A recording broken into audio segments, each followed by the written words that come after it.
In this way, these hardworking citizens help the country to progress. We should remember that as good citizens, we should strive hard to make our lives better and live well. So, if we are hardworking, then only we can progress, not only for us but also our country will progress. As good citizen, हमें strive hard to make our lives better and live well. तो हमें क्या करना चाहिए? Strive means ज़्यादा hard work हमें करना पड़ेगा आगे बढ़ने के लिए. Now what are the responsibilities of a good citizen? Now that you all know all about being a good citizen, let us discuss the responsibilities of a good citizen. तो good citizen कौन होता है वो तो अभी हमें पता चल गया है. नाउ एक गुड सिटीजन को क्या क्या करना चाहिए, that also we will going to learn. In India, we choose or elect our leaders. These leaders form the government and run the country.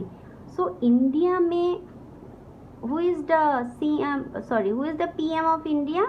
Narendra Modi ji, isn't it? How he became PM? We the people, हम लोगों ने vote करके उनको PM बनाया है. Okay, this is democracy. What is this called? This is called democracy.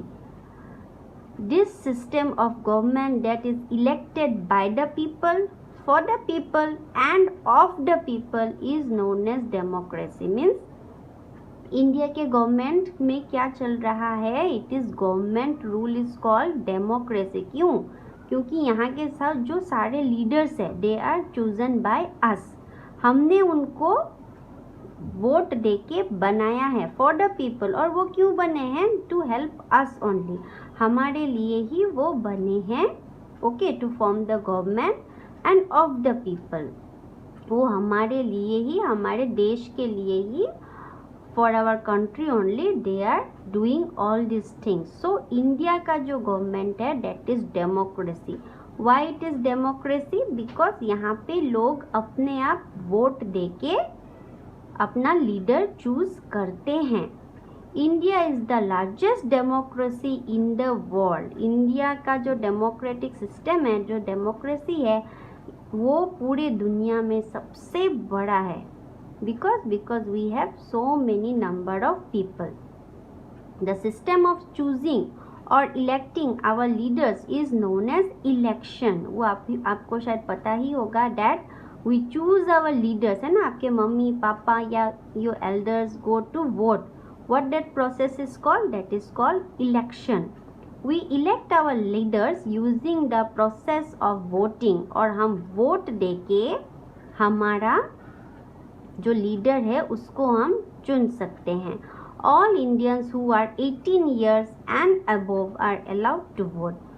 पर कोई भी अपने मर्जी से जो है वो वोट नहीं दे सकता. You have to be 18 years of age या उससे ज़्यादा. जब आप 18 ईयर्स के हो जाओगे ना तभी आप वोट दे पाओगे. उससे पहले you are not allowed to give vote. Elections need a lot of planning and organizing. In our country a body called election commission has been set up to plan and organize elections in the country. तो ये elections जो है वो करता कौन है? That is done by the Election Commission of India. ठीक है, हम वोट तो दे के आएंगे पर ये वोट जो है वो काउंट कैसे होगा, वोट के लिए जो प्रोसीड्योर है वो कौन फॉलो करेगा, है ना. That is done by the Election Commission. एक इलेक्शन कमीशन बनाया जाता है जहाँ पे बहुत सारे लोग होते हैं and they organize elections in the country.